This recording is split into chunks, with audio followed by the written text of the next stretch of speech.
because that was the album that got me into my fandom of Amy Winehouse. That led me over to Frank. That had me looking for whatever else she might have had else at the time too. Demos, B-sides, remixes, all that shit.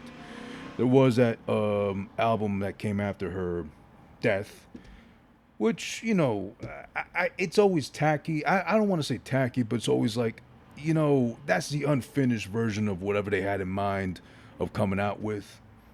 Don't disrespect him by putting that shit out. Like kind of like how they do the Tupac shit. Like he had thousands of songs saved, but every so often they want to come out with like one or a full album of new shit, and it's like, yeah, overproduction doesn't even like really match up too much to what he had in mind with this, song, these lyrics, whatever. I'm not a fan of that shit. So I wasn't a fan of Lioness when that came out after she passed in 2011. But I will say this much: I went into this movie with no hopes. Very standard, very run of the mill, very middle ground. Like, let's see how I feel about this after I watch it, instead of going off of reviews, or it seems like the overall general opinion that this is absolutely terrible, or like sabotaging her legacy per se, because she did pass away at 27 back in 2011. So part of that 27 club with Jimi Hendrix and I think Kurt Cobain too, and there was someone else of significance who died at 27 basically. But she's a part of that, unfortunately. Taken from us way too soon. My first big gripe with the movie, however, is that we get no backstory as far as the upcoming, the upbringing. I mean to say, excuse me, of Amy Winehouse, from a young girl to a teenager. What song got her into being a singer, wanting to be a singer, and picking up the guitar, learning how to play. What song inspired her to do that? Was it mom? Was it dad that made her, love music like that? I know it does open up with them being in the musical households. It seems like they're all singing and shit, and then she's really friendly with her aunt who puts her on to the shit that she was into back when, and the jazz and all that. I would have just loved a little bit, not like a whole first hour or like 30 minutes, even like maybe 5-10 minutes building up, from a young girl, growing up in England, getting to the music she loved, instead of, like getting to the music that was more popular to kids of her age and of her time as well. How she developed her voice, what she did, her, how she came up, how she came to be Amy Winehouse, because this shit literally starts from right before when she gets signed for 2003's Frank, her first album, and then carries on from there, which I think was a wrong move to do, because I was immediately going to compare this thing once I knew it was going to come out, and once I sat down and watched it, I was going to compare it to Blonde from Netflix, the Marilyn Monroe movie, which that was actually a sabotage. That was actually trying to put like a big ass blemish on the legacy of Marilyn Monroe. And I'm not a Marilyn Monroe fan, but even I was like kind of like, what are they trying to do here? And then I already knew that book that is based off of Blonde. That was a someone that wasn't even related to Marilyn or didn't like Marilyn wrote a whole book of their interpretation of her life, and that got turned into a movie. So I thought that was fucked up for Blonde, even though Blonde is beautifully shot and directed, and Anna de Armas does a great job. And listen, Anna de Armas can do no wrong in my eyes. Have you seen? And speaking of eyes, have you seen those fucking eyes? They're gorgeous. God damn it, she's an angel practically, an angel walking amongst us. I can't get enough of Anna de Armas when she's on the fucking big screen with those big, humongous, beautiful eyes. She'll make me do anything with those fucking eyes. I'm sorry I'm simping, but it's real though. So she can do no wrong in my eyes with those eyes, as she did with Blonde. She did good, but the overall feel of the movie, way too long in terms of Blonde, and also that was out to fucking ruin the image purposely. Back to Black, not so much. Even though, again, it starts off wrong with right before she gets signed and releases Frank in 2003. Because it goes from there to what she does in between. We don't get no real insight on like the makings of Frank, the early demos, the early, versions of like songs that were on Frank, Stronger Than Me, Fuck Me Pumps, Amy, Amy, Amy kind of thing. Kind of just goes in the back to black, and all the fucking drama, the turmoil, Blake, that resulted and gave us Back to Black to begin with. I guess there was that, but it was kind of like, oh yeah, she was a mess, and she happened to turn out this great classic masterpiece album that, was the last thing she ever gave us because she was so high and drunk and you know, clinging to the idea of loving this man forever, but this man don't want to be with her, even though he's a fucking degenerate, he's a criminal, he's a drunk, he's a junkie, he's a flunky, he's a whole fucking mess. But throughout the whole thing, Blake has the nerve to tell her, well, you drink too much and you smoke too much pot, so I can't stand you. You're a fucking mess. You're a menace and shit. Basically, we get back to black because of that terrible relationship they had and how, you know, madly she missed a man. The album comes out, Back to Black. It gives her her man back because his friend overhears it and says, hey, stupid, that's Amy Winehouse. You should get in on that shit because that song's a bop, Valerie, and she's probably got a ton of money that'll help you pay back your bills for like whoever you owe drug money and gambling money and shit, and live a comfy life compared to just being here with me all day in the pub shooting pool and drinking beer, right?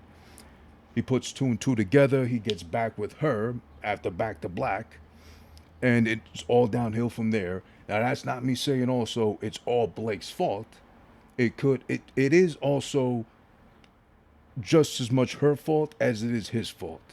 His fault for exposing her to all the shit that he was into, but her fault for following blindly into it to think this is what's going to bring us together. This is what's going to keep him around and keep him with me as I want him to be for the rest of my life. My man, the father of my children when we have some, when my womb's not too polluted with drugs and drink and all this shit to have a baby, if ever, which unfortunately she never did.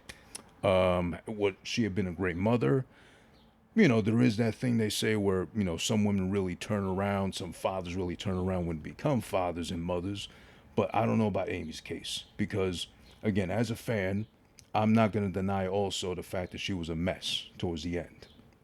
Now, that could be a direct result of Blake, her despair, of thinking she had the love of her life with him, with her for life, and then he's gone. We get this album, he comes back, but then it's worse than ever. They're really not meant for each other. He's got to be the one to tell her once he goes to prison and gets cleaned up for a little bit. But mind you, thank you to prison, he got cleaned up a little bit. He's got the nerve to tell her, you know what, you're a fucking mess with everything you do. You're drunk all the time. You're high all the time. I can't be with you because you're trouble. I told you I was trouble, but you are actually the big ass trouble, little lady. And then how does she not feel like absolute shit? But at least because of that shit, she went to rehab afterwards, finally, as she's been told to do so before. She cleans up, apparently. And the crazy thing is, I don't know if this is true at all. Maybe it could be, considering that she was that in love with Blake. And it was a really messy time as a fan to see in the news or the paparazzi loved fucking harassing her. And that's for real. That's not exaggerated from the movie. They really did love fucking hounding her anywhere she went while she was still living. Oh, did you and Blake fight again? Did he beat you up? Did you beat him up? What'd you drink? What are you smoking? Can I offer you some? Just to fuck with her like that. But at the very end, when she's already out of rehab, sober, cleaned up, done drinking, or hasn't drunk for a while at least, one of the paps, the paparazzi guy, screams out to her, hey, Amy, have you congratulated Blake, his girlfriend, and his brand new baby yet? And all of a sudden her, she's caught out there, suspended in time, like, wait a minute. He left me saying I was so much trouble, and we did try to have a baby, but I couldn't get pregnant because he got me into drugs and even heavier drinking than usual like that. And now he went and had a baby with another bitch, basically? That ain't me? So I don't know if that's what drove her over the edge finally to be like, one day I'm gonna drink so much, even though I'm sober, to the point where I'm gonna kill myself basically out of despair and out of grief because of love lost, her aunt, which was her influence and her best friend for the longest time, dying around the time of, I think, Back to Black, or a little afterwards, give or take. I'm not so good on the timelines with all that stuff too, but she's just so overwhelmed with a lot of shit going on with her, and she's in knee deep in drugs and drinking. She did get out of it. She went to rehab. She got cleaned up. But with shit like that and her to be trusted on her own, I think, me speaking here, I don't fucking know. If that's how it went, I think maybe they should have fucking taken her back home, kept her under watchful eye for a while, and then be like, okay, now we can trust you to be on your own. Go ahead and do your thing. Because that resulted, that little comment of, oh, Blake had a baby with a new girlfriend. Did you say hello or wish them well yet? That could have drove her over the edge. I don't see why not. To the point where, again, she drank so much after being clean for a little bit, being like, fuck it. Drink, drink, drink, drink, drink. This feels good again. I miss this shit. And you know what? Blake moved on. He promised me he wouldn't. He swore to me I was his and he was mine, and he got his name tatted up right above a titty. Really, like, what was it, like a shirt pocket with a button, and right above it said Blake's, pertaining to her, belonging to him.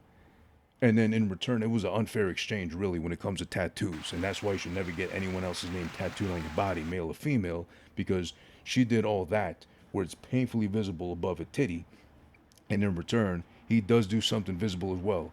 But it's such a cheap fucking tattoo that all he did was get like AMY Amy behind his ear so he could tuck it away under a hat, or if he grows his hair out like that, that looks like it was scratched in, and it looks like she could have just scratched it in for him because they was fighting and they was fucking each other up every given chance they got, because he was a mess, she was a mess. It was really toxic, abusive, wrong kind of love. The whole wrong idea and approach to love whatsoever was what these two had going on.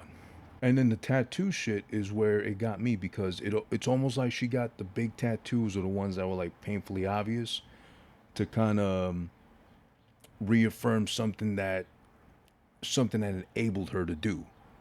Because Blake was pretty much co-signing her behavior, even though he brought her into that world pretty much, or introduced it to her, by getting the fucking Blake over the tit. And then when they first told her to go to rehab and she said, no, no, no, we've heard that joke plenty of times already before, the label's telling her, everybody else is telling her pretty much, and her dad says, well, if she says she don't have to, or she's fine, she don't have to.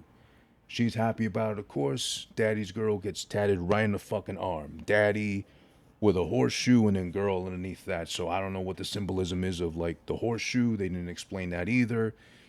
The movie at some points too was just like, something happens, traumatic, dramatic, that really shouldn't be going on in such a young girl's life. Cut to the fucking tattoo parlor. She's at a cheap one, she's at a not so cheap one afterwards, and at some point too, she's getting some shit tatted on her fucking stomach in a hotel room after they get married, her and Blake. They actually do get married after Back to Black, and it's just a whole mess, that whole ordeal. Like, again, the whole point of the movie, it seems like, was just to emphasize that time and that era of Amy that we knew too well if we were fans or just lovers of music at the time, to when she died. Which, again, I'm not denying any of that happened, because as a fan, I waited and I was so happy when she announced before she passed that she was going to do a New York show at some point. And I was talking about months before it was supposed to be done. It was announced. I was ready to buy tickets whenever it became available. But then July 2011, she fucking passes away, unfortunately. Taken away from us way too soon. That's what happens when you're in that kind of lifestyle. You're knee deep in that fucking world, and that's all you know to go back to if you can't handle your grief and or despair like that because of a broken heart or because of how you grew up and all that. And on top of that too, you deal with toxic people or enablers. Now, if I remember correctly from real life, the dad wasn't an enabler as he's presented to be in the movie. He was more of like a stern figure that wanted to like make sure she was good at the end of the day, financially and all that. But they make him seem like an enabler, like all she does is, Amy, please don't smoke. Amy, please don't do heroin. Amy, please don't snort coke and do crack. Instead of being like the father figure that steps in and says, like, no, you got to stop this shit. If not, you're living back with us. You're going to be under my watch, and we're going to get you cleaned up by hook or by crook. And then on top of that, too, she's with a fucking toxic ass bad boy, as the aunt pinpoints out from her from a young age. You love the bad boys, don't you? You're asking for trouble doing that. But that's all she's into. That's all she loves. That's all she admires is the bad boys. Now, there's no denying that she's a generational talent. She was, at least. She was a voice amongst voices that would stand out clearly coming from such a tiny little body. I will say this, though, the girl that plays Amy Winehouse throughout the thing, it's odd because she does and then she doesn't look like her at a lot of point in times when they start getting her more into the dresses and the hairstyling that Amy would do later on in her career. She does look a lot more like Amy, especially when she does like the cat eyeshadow thing. The first song she does as Amy, which is Stronger Than Me, was terrible. At least the first verse. She don't sound like her. She's exaggerating the accents, which she does a lot throughout the movie. Towards the end of the song, it gets a little better. And I am glad to say that throughout the film, at least, the girl does learn to sing like Amy and sound like her a lot more. Each song gets better with every attempt. Where you go through fucking Fuck Me Pumps. You go through, what was the other one they went through? I wrote down here.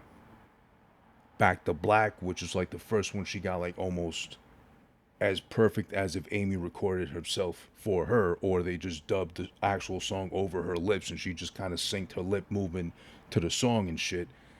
That one was really good. And then Mr. Jones, when she's playing it for a live crowd, that one's really good and she's really feeling it. Like she's in full on Amy character and persona in front of that crowd, really being Amy Winehouse for that moment. We get Love Is a Losing Game, which is like so beautiful. I almost kind of actually teared up a bit because I love that album and I love that song too. But this girl actually did it really well, like sounded so much like Amy. It was like she was there to do it, pretty much. And then the last one for the credits was Tears Dry on Their Own. When I will respect this, at least for the movie and for the sake of. The girl got really good towards the end, again, as I mentioned, with the singing all the songs beautifully and doing them justice. We get Tears Dry on Her Own for the credits, which is after her passing in the movie. Because when she hears of Blake having a baby with a new girlfriend, I think, again, me assuming, that's maybe what drove her over the edge to drink herself to death, presumably because she died from alcohol poisoning. But they show her going up the staircase in her house with nothing but light shining down on her, and they don't show her dead body, unlike what they did in Blonde with Marilyn Monroe / Anna de Armas in that film. They show her dead at the very end, and that's the end of the movie. They don't do that with Amy. They just cut to, on this date, she was found dead because of alcohol poisoning. She died at 27 years old in July 2011. At least I respect that much. They didn't show her dead body or like allude to a grimmer, darker death than unfortunately what she had at the very end. So then that goes into Tears Dries on Their Own for the credits and a final performance from her, which is really good, a proper send-off to otherwise, the best way I can define it is like a meh representation of Amy Winehouse. I wouldn't say too soon because it was 2011, but maybe they could have waited a little longer, maybe take a little more time, 20 years later, maybe do the fucking movie. This is only like a 14, 15 year difference, but still, I think a little more time, a little more care, maybe do more research on her upbringing, what made her become Amy Winehouse before Frank and Back to Black. would have been better, or would have been just inserted. It would have made more sense. We get more familiar with her, because also with this, the whole movie, it's like you got to be a fan to really appreciate it and know that they didn't do her justice or they didn't do her right. I'm not saying they did like a hack job, or they did this to sabotage her purposely, but they did it more to appeal to like the broader idea of Amy Winehouse, to exclude only the fans that would love this shit potentially if it was better. It's more to like, hey, if you remember Amy Winehouse, that girl that used to be drunk and high all the time, but had a great voice and one excellent album from back in 2010, 2011, when she passed away, but that album came out in 2006. You might like this movie, and here's some shit about her life so you can get up to speed with it too. That's honestly how I feel they approach this whole shit. So there could have been a better job done, if you ask me. And of course, I'm telling you via this review, of course, and thank you for watching and listening. If I had to give it a score overall out of a 2, I'd give this one, honestly, a 1 out of 2 at most. I can't go any higher than that just because it is shot well. The girl is on and off with her performance as far as her portrayal of Amy, especially with the singing. She starts off pretty bad, but then she gets really good at the end. The acting is overdone, like with her especially. She's down this accent, which is more like a Cockney accent half the time, kind of thing with just regular dialogue.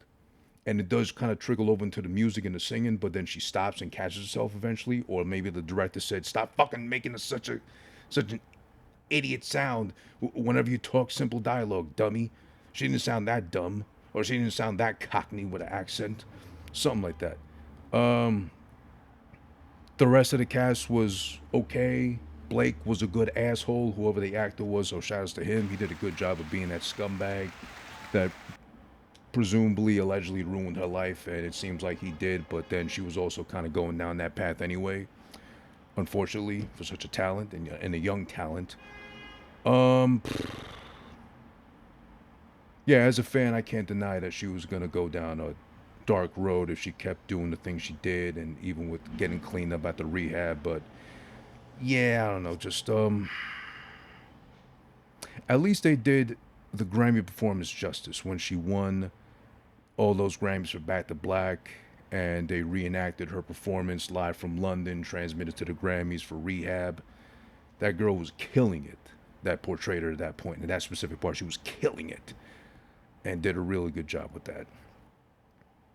Yeah, I'll leave it at a 1 out of 2 for Back to Black. I would hope maybe in the near future they do another one, another attempt at it. But if they don't after this one, I wouldn't be too mad either. Maybe like another documentary about her life. Let's see. Other than that, though, I appreciate you for tuning in today to episode 75 of Who This Been Watching, Back to Black, The Life of Amy Winehouse. Not done so greatly, but yeah, I won't be going back to watch this one either, I think, even when it comes on streaming. I don't know, maybe I'll give it another chance, but I'm not going to be jumping at the opportunity to do so. Yo, it's over. All right, it's over. It's over. Move the mic. Move the mic. Thank you. All right.